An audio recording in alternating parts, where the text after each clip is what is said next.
get started and just do a little introduction of myself and kind of where I am and all of that while we wait in case anybody else jumps on. So my name is Jeanne Singley. I am the assistant director here at the Fitness and Aquatic Center at the college at BCC.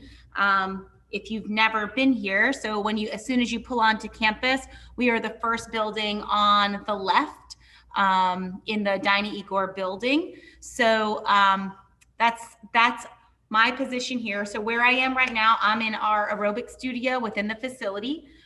We don't have classes going on in this room right now. We've actually moved our classes into the gym, into the massive basketball court area to have them adequately spaced out. So this is kind of my safe space in here. But in normal pre-COVID world, this would be where all of our group exercise, Silver Sneakers classes take place. So you can see kind of on the side there, we kind of have all of our different equipment. And kind of mirrors on both sides and our bar for bar classes. So multi-purpose. And then I'm sitting on a little exercise ball as a fitness person does, because I'm sick of sitting in my office. So, so I figured I'd get out of my office and come into a little bit of the facility so you can kind of see it in action. So thank you for having me. I'm excited to kind of close out this series for you. And I always tell people, because obviously the number one thing people will come to me about is losing weight. And I always say it's 80% what you eat, 20% how you move. So you guys have got the 80% down now. So now we're going to kind of close it out with your 20% in terms of movement.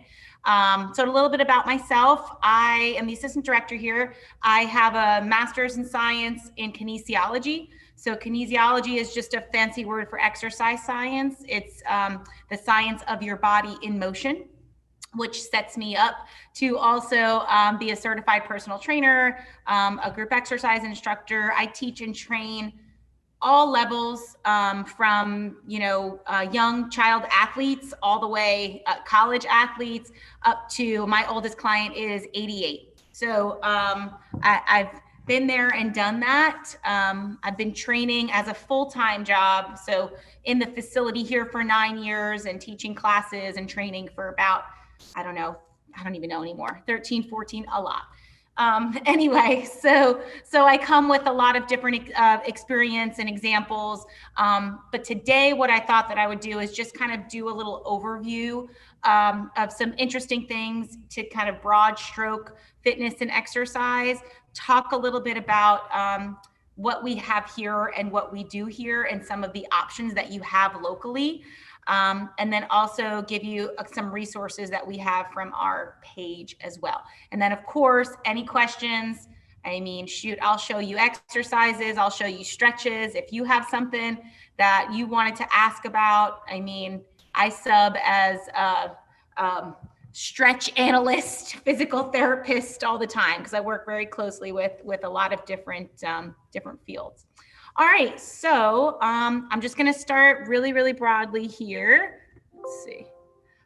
Talking about fitness. So what I liked about this slide is when we talk about being fit, it can be measured in a lot of different ways, muscularly, cardiovascularly, et cetera. But the biggest thing is having energy to meet the demands of a strenuous activity or life in general, but then also having energy in a reserve for when your body needs it. And, that can happen all of the time, whether it's an endurance stressor or something kind of immediately happening in your body, picking something up, moving. I just went through a move, and believe me, it challenged my fitness a lot. If you look at the bottom here, it talks about life expectancy. So you're talking about a sedentary person versus moderate exercise, and then somebody who is consistently having a high level of physical activity and being able just to add years onto your life just by incorporating physical activity. Oh, I have a question already. Hi. Hey. My question is, I don't think your slides are moving. Yeah, I think your PowerPoint's not advancing. Yeah. Yeah. Oh, it is on mine. Okay, hold on. Let me go back. Thank you. You're welcome. Let's see. Let's go to new share. Try that. How's that? Any different? Now, when I go to the next slide, you'll have to tell me, because then I must have to like click it every time. I don't know. So now you can see what I'm talking about on the bottom with the life expectancy, talking about another 1.5 years versus almost another 4 years just by having regular physical activity. Wrong way. Did it move? Good. Okay.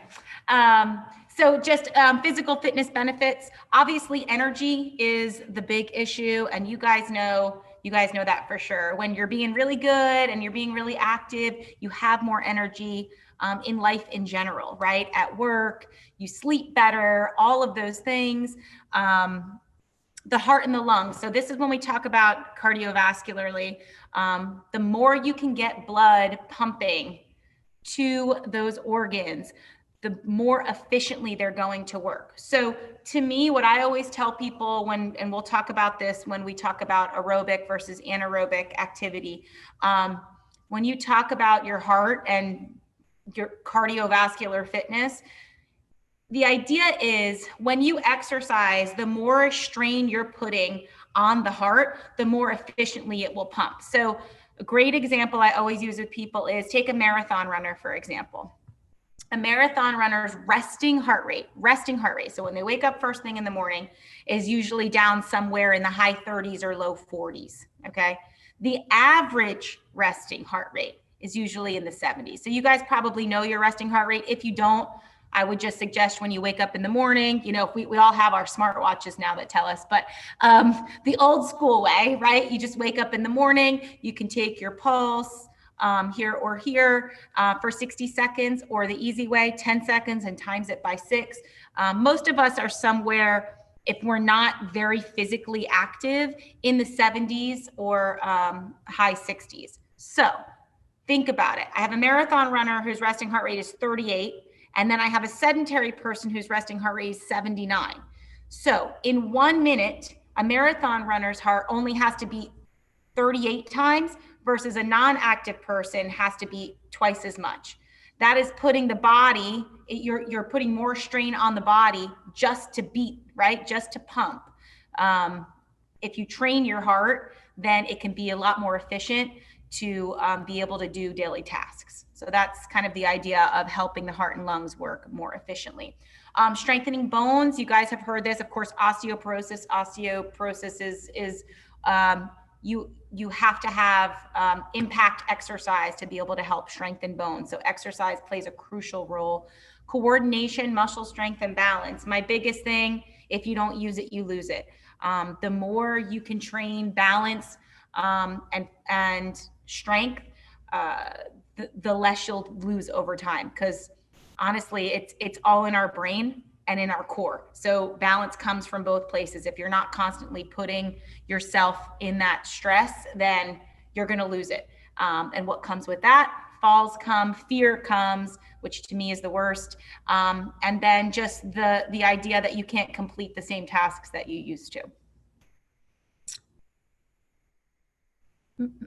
Mental and emotional benefits. Oh my gosh, I can't even begin with COVID right now, right? It couldn't be a more trying time for us emotionally and stressfully. And for those of you who were doing more before all of this happened and felt like your fitness routine, unfortunately, kind of got pulled to a halt. I mean, for me personally, I was teaching 11 to 12 classes a week.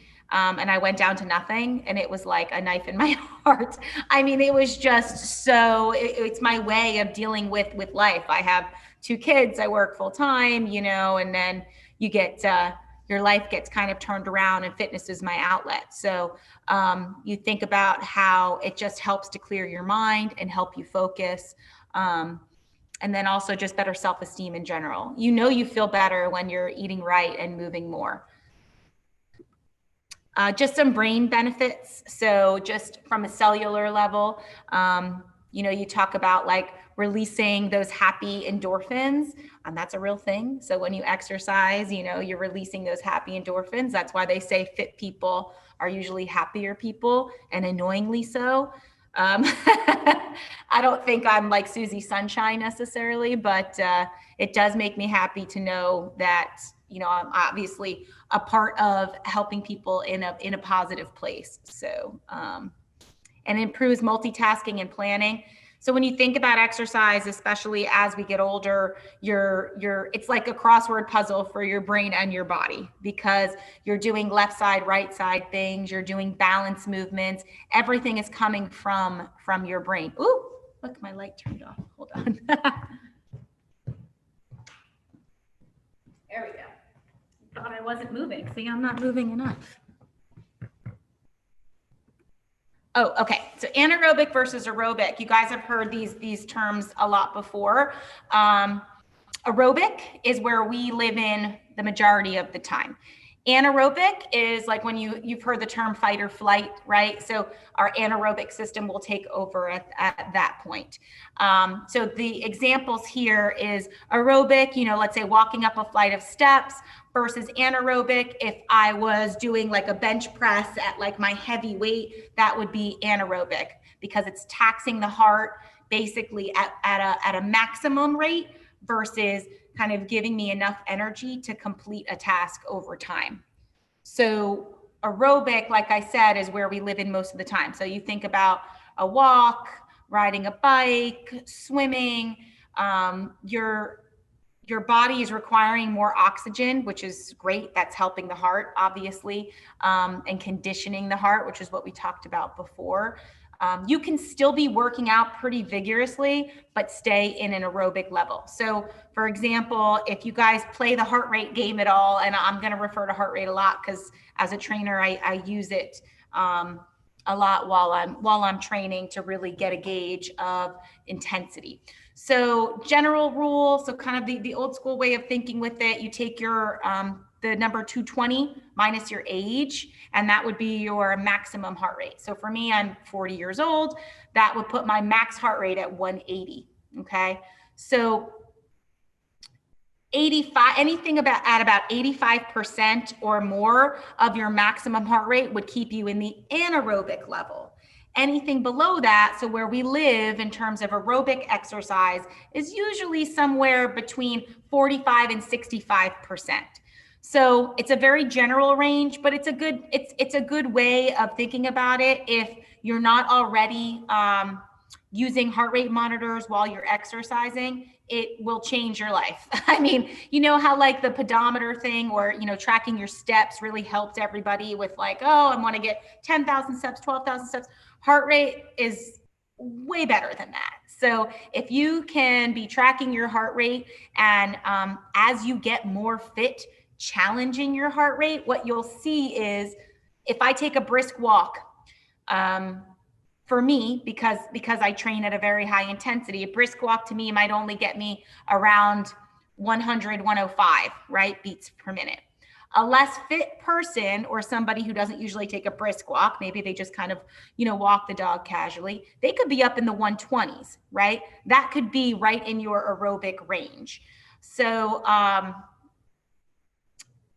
aerobic is where we want to stay in terms of cardiac benefits. However, anaerobic, so this is just saying the easiest way to perform aerobic activity, walk up the stairs, right? Anaerobic, think about sprints, okay? So if somebody was chasing me and I had to sprint, that would be anaerobic. From an exercise perspective, we talk about high intensity interval training, HIIT. So you've probably heard that term before. So the idea is that you have these bouts where you hit an anaerobic level, your heart rate gets up so high, and then you bring it back down, and then you go up, and then you go down, and then you go up, and then you go down. So why do we do that? Why is that so efficient? Because it helps your body to burn fat even at rest. So if I work out for an hour, my body, it's called EPOC is the term, but basically it's post-exercise oxygen consumption. So you think about, I worked out for an hour, but for the next 24 to 48 hours, my metabolism is still elevated and burning fat. And when you train in an anaerobic range, you don't stay anaerobic. You kind of come up and you come down. You come up and you come down. I come up and I'm going to do 20 jumping jacks, and then I'll come down and I'll come down to the mat and I'll do a couple of crunches. That's kind of my low. So, it's great to have both. Aerobic, you think about the majority of the time. Anaerobic, you think about having like spikes in your workout. In a fight or flight situation, anaerobic would be, oh my God, I'm in a panic, something really bad has happened, and my heart rate just like feels like it's beating out of its chest. That's that anaerobic taking over. So it's the absence of oxygen, but it's also training your heart again to burn more, to work more efficiently, because the quicker you can bring it back down, the more conditioned the heart is. Okay, so if I'm at 180, the quicker I can bring my heart rate back down to 100 means I'm more fit than I was, or compared to the next person who's still up there for the next 2 to 3 minutes. So that's another way to think about like, what does fitness mean? Am I fit or not? I like this. You guys know the food pyramid. I'm sure throughout all of these talks, you've had many versions of the pyramid and my plate and all of those things. So there's a physical activity one now, which I think is, while general, it's also a really good way to kind of break out the recommendations for how often and how long you should be doing things. So you see at the bottom there, you have your 5 days a week, your moderate activity. So that's your walk, playing golf, riding a bike, something that's like kind of your 30 minutes as it's always been, 30 minutes, 5 times a week. That's kind of what we've always heard, right? So that's where they're saying you want to be mostly. So just like in a food pyramid, that's what you want to do the most of. Like we want more of our grains at the bottom. Same thing with our moderate. As you move up the pyramid, you have your level 2. 2 different things. You have your more vigorous activity, which is recommended at least 3 days a week. And then you have, just something more active than just your regular, dog walk, stroll. So something that's going to get your heart rate.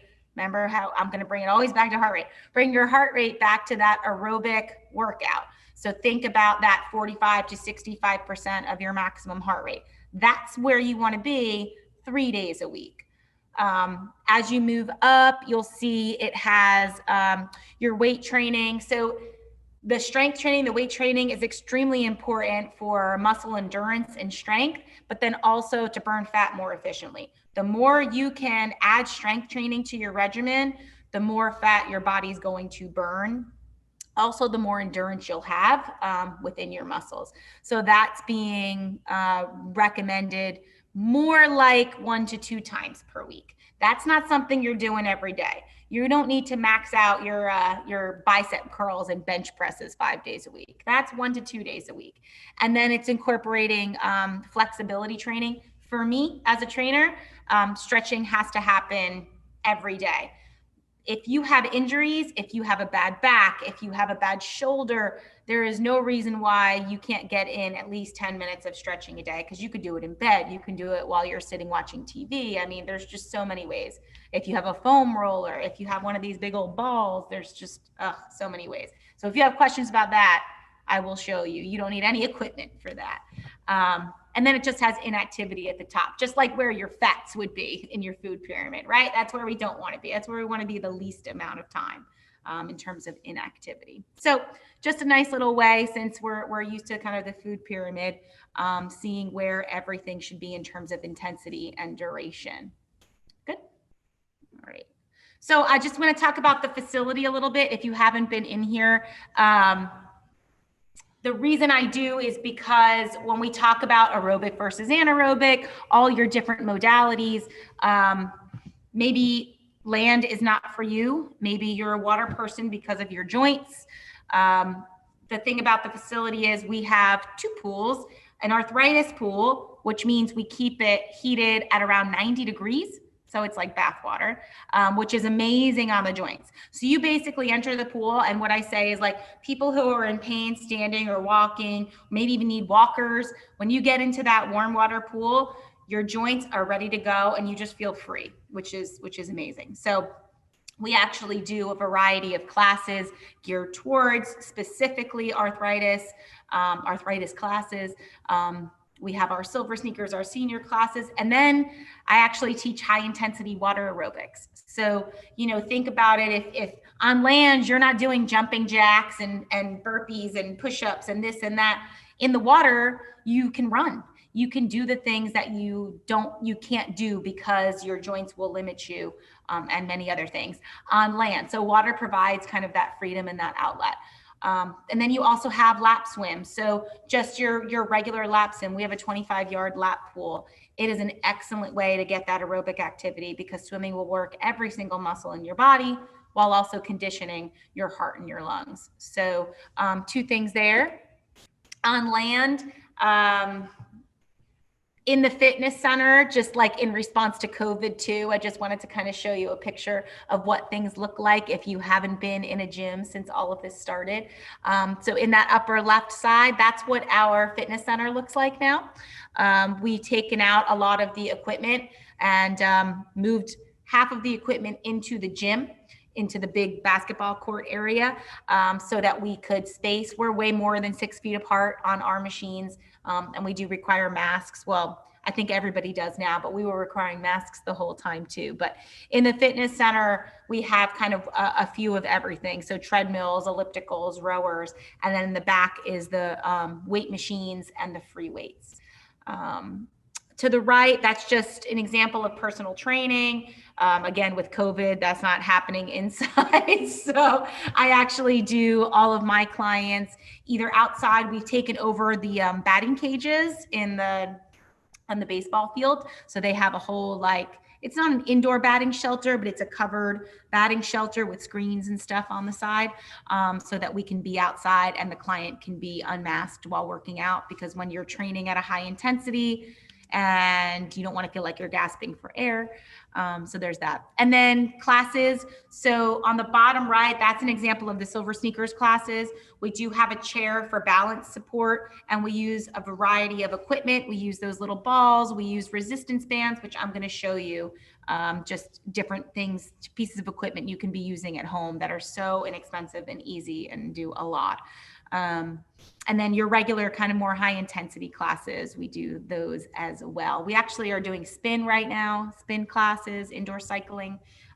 In the basketball court, we spread the bikes out like 10 feet apart, and they're wearing masks. They're just not doing the higher intensity. They're all endurance rides.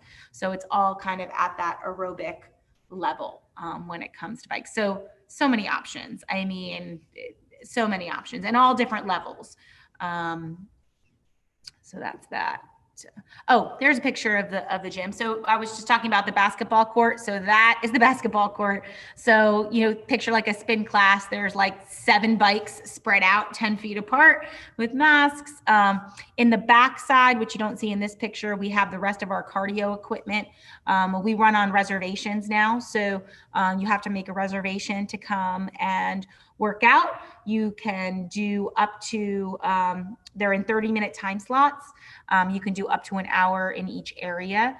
So that's our way of also kind of controlling capacity limits. And we don't ever have to turn anybody away because you have to make a reservation to be in there. So, and that's a picture of spin bikes to the right there. This is not going to, let's see if my link will work. Maybe. No. All right, let me go back. I was just going to show you where you can get a lot more information too. So let me go back here.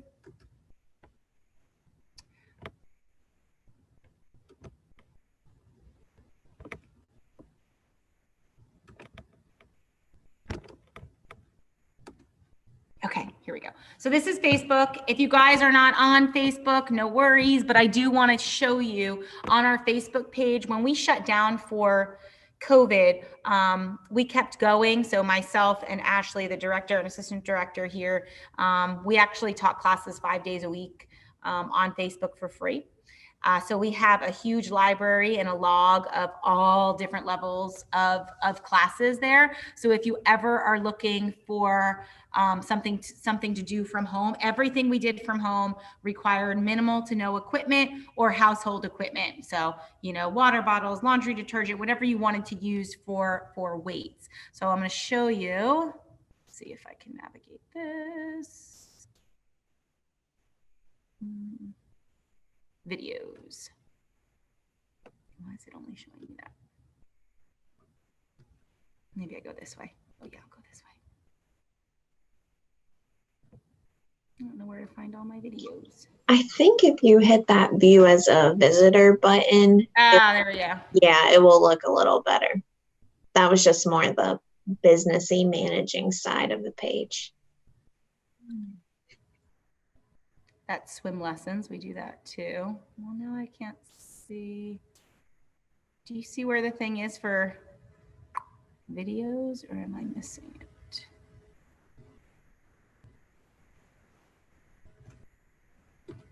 There we go. Okay. Videos. All right. So lots of different things here. So let me go down. Low impact extreme, bar intensity, if you like bar class, Zumba with Hannah. Oh, she's about to have her baby. Quad mix, kickboxing. There's a Zumba again. Power yoga, if you're a yoga person. This is all strength stuff. Silver sneakers classes. So see the chair in the background in that one in the middle. Using a chair as balance, using a chair as a piece of equipment. These were out of our homes when we were teaching from home. There's at least a library of like, oh, there's me with a mask. Bar class, strength and tone, silver sneakers, all different levels, just so many. So, I mean, we have to have at least 100 videos on here. So it's completely free on our Facebook page. We also have a YouTube channel where I posted all of the videos that we did on Facebook are also on YouTube for free. So, if you're ever wondering what kind of classes we offer, or if you're ever wondering what is a bar class like, I mean, no one needs to know. You can just watch it on there. So it's all for free. A lot of these places, a lot of gyms now are trying to like charge for an app or this or that. Ours is completely free on there. So please go on, use it, see if there's something you're interested in. And a lot of these we don't have back in person yet anyway. So it's a good way to kind of get used to it. And then when you're ready to come back, or you know somebody who's looking for a place to come and do classes, this would be a good reference for them as well. Good. All right. So let me take my light back on. I'm just going to show you a couple different pieces of like super simple equipment, guys. And then if you have questions based on that, again, stretches, a certain body part, strengthen, balance, just start thinking of them now, and then you can ask me in a minute. All right. Let me go back.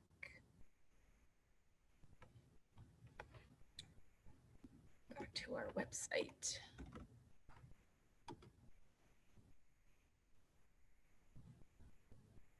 And then if you haven't been on our website at all, it's bccfitness.com. And on the site, on the main page, it talks about all of our precautions, all of our new policies, and then also how to make a reservation online, all of that. So, oh, and then we're doing personal training specials. We're starting back with the parent-child swim lessons. It's really exciting. We're hoping, like, we've had a really phased open approach. So we started with just the pool, then we opened the facility, then we started adding classes. So every month we're kind of adding a little bit more and a little bit more.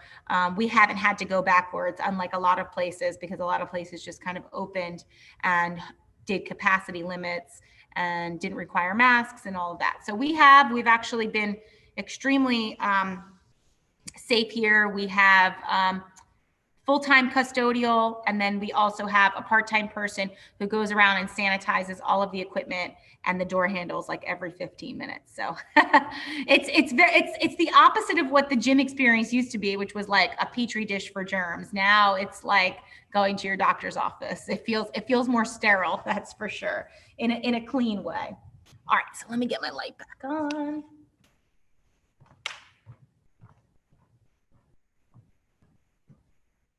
There we go.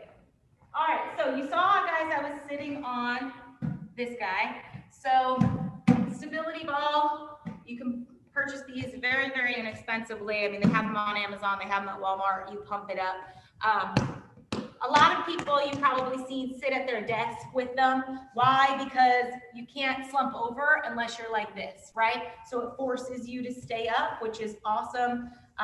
But if you're using it as a piece of equipment, which I use all the time, it's excellent for the core because it has a level of instability. So it forces your body to make it stable. So you think about things like crunches, you know, making that an unstable surface, working that way. You think about picking it up and just using it as weight between. You can squeeze it, you can get real crazy with it. But my favorite thing is stretching with it. So rolling over the ball and just kind of rolling yourself out.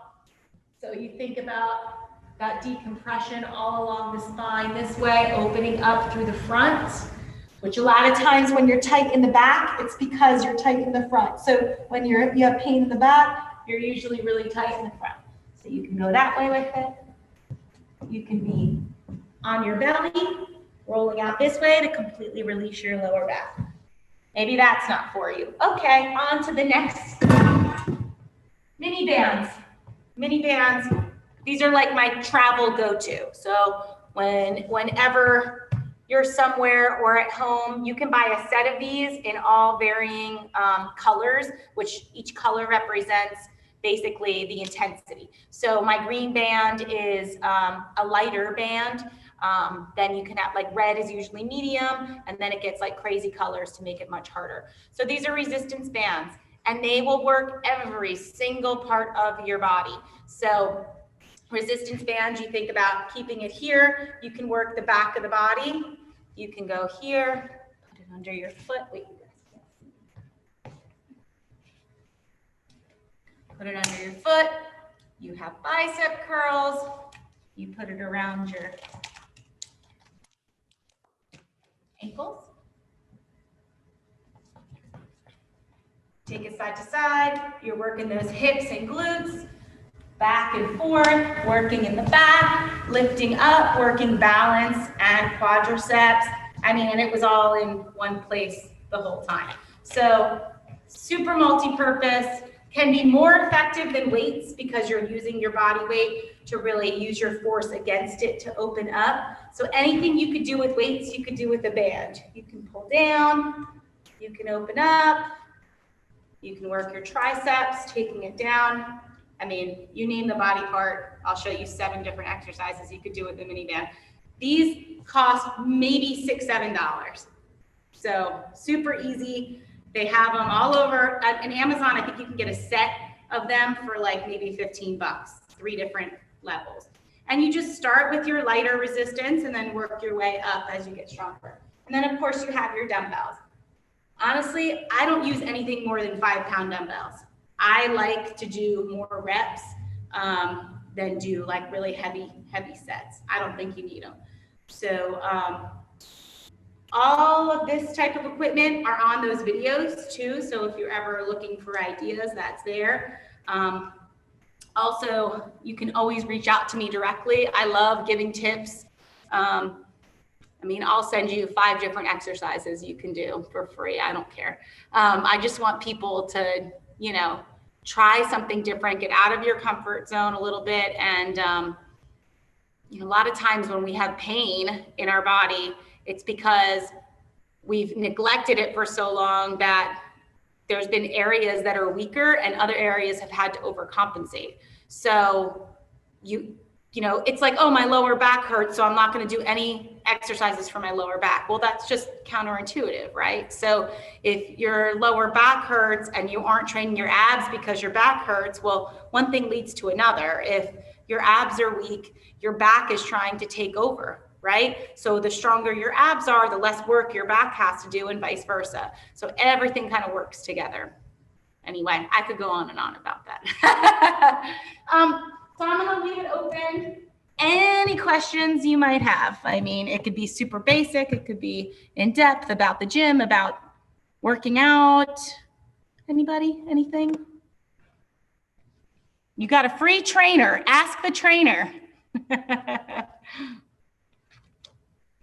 Jeannie, would you mind showing us maybe a few stretches for people that sit at their desk a lot? Or since we've all been on Zoom a lot, I'm sure we could maybe benefit from a few maybe neck exercises or something. Just Absolutely. after you've been Yeah, sitting and we do chair yoga a lot here too. And there's, by the way, there are chair yoga videos on that Facebook as well. So I would definitely check that out too. But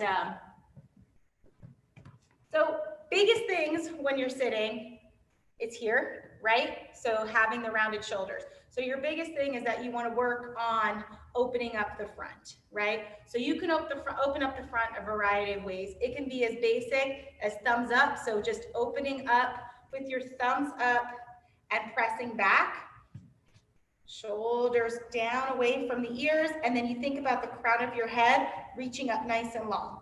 And then turn the thumbs down and press back here. So you kind of have two different ways with that. If we're getting fancier with it, let me stand up. You can take your hands to your lower back. So your knees are nice and soft, your shoulders are back. You're going to press into that lower back and open up through the front. Now, depending on if your neck is okay with it, you can also drop your chin.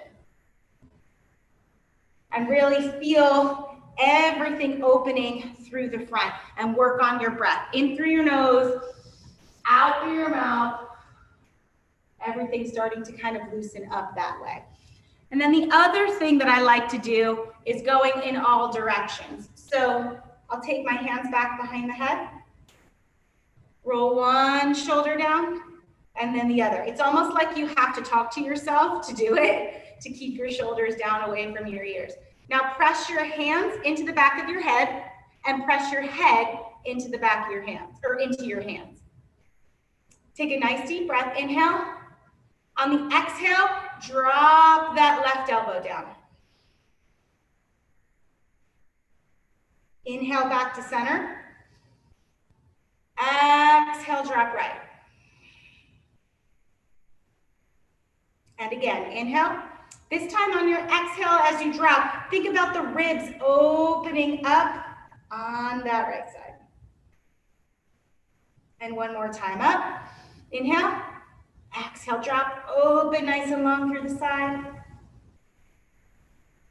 And then we'll finish by taking your fingertips to your shoulder blades and just lift your chin. So when you're here, you just don't want to drop your chin. You want to lift that chin and press back.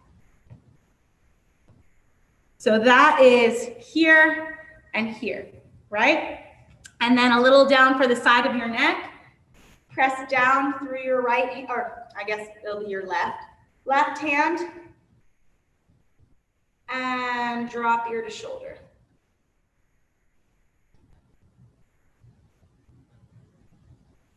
Come back up, turn and look out over your foot, and drop the chin.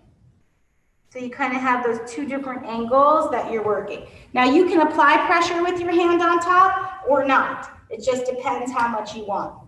You can kind of decide on the intensity. So you're always pressing down with the opposite hand and then applying pressure as you want to when you drop. Doesn't that feel good? Oh, I could do that all day. Hold on, I gotta do the other side now because I have to match. I can't have one and not the other. And then turn and look over the foot and drop the chin down.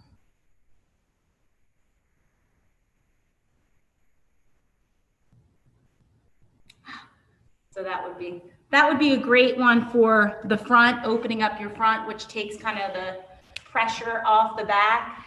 And then if you're seated, and this is not for everyone, so I'll show you something seated and I'll show you something standing. So if you're seated and just crossing that ankle over, which everybody has done this, but I just want to play with it a little bit. So maybe not doing it on a stability ball, but you're crossed over here. You want to make sure your foot is flexed. And the big thing here is as the shoulders come back, everything is about opening through the front. You want to think about the knee dropping towards the floor, okay? So you don't even have to apply any pressure. You can just hinge from your hip because those hands are back behind you. Hinge from your hip and reach your chin out in front of that leg. Take a nice deep breath. And I always say, imagine there's a big knot in the side of that hip, because that's what it feels like, right? And then on your exhale, big, big exhale, your knot starts to untie just a little bit more. You're just gonna stay there until you start to feel it loosen enough that you feel like you can fold a little bit deeper. But I will say the big thing about, and we always have pain, you know, right here, right? That's everybody's kind of big areas. So a lot of times the reason for that, two things. The hamstrings are too tight, right? Especially if you're sitting a lot during the day. So you want to think about creating length in that hamstring, right? So that muscle that's running all the way from the glute down back behind the knee. So you want to constantly be stretching that, but you could do that in the chair just by extending your leg out in front of you. So there's that. But then there's also the area that people don't think about, which is your psoas, the muscle that's running in the front. So this, because you're hinged forward most of the day, and in our cars and everything else, we're like this. So that muscle shortens. So that psoas muscle runs basically from the back of your abdominals all the way down through the front, right? So down through, not really the front of your leg. It kind of goes, kind of like wraps down this way. So it's really, really tight. So you have to think about opening up that front. So you can do it standing. Let me turn to the side.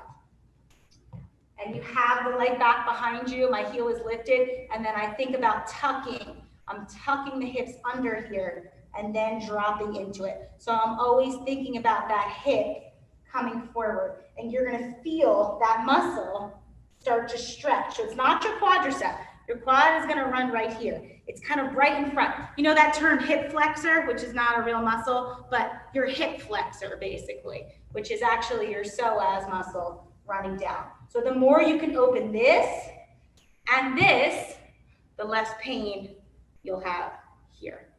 Make sense? Yeah?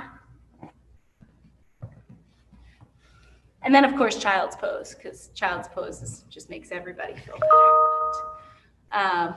What else? Do you guys have any other questions for me?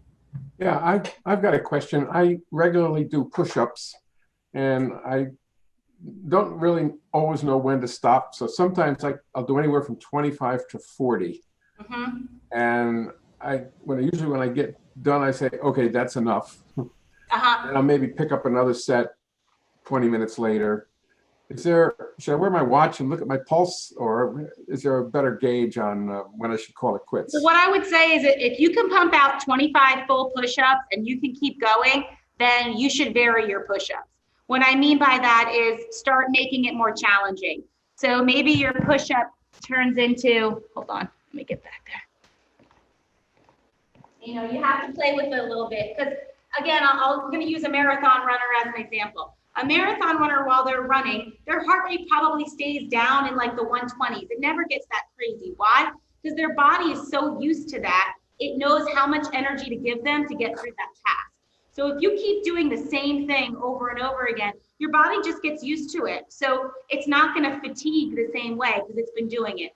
The more you can surprise the body and keep changing the exercise, the more benefit you're going to get out of it. So if you're not feeling anything after doing 45 push-ups, then you need to start mixing up your push-ups a little bit. So, I feel it. I'll tell you that. So if you're here and you're doing just like a regular, wide push-up, start to mix it up. So maybe my push-up moves to the side, moves to the other side. Got it? So that could be one way. Also, you can go into a tricep push-up. So my hands coming in more narrow, coming down, my elbows are by my ribs, and pushing up that way. That's going to incorporate the tricep a little bit more. If you want to just focus on the pecs more, or maybe both, maybe do half and half, you're going to turn the hands out. My hands are wide, they're turned out this way, and I come down to 90 and push up. Does that make sense? Yeah. So if you're going to do, let's say, two sets, 3 sets of 20, do your 20 the basic way.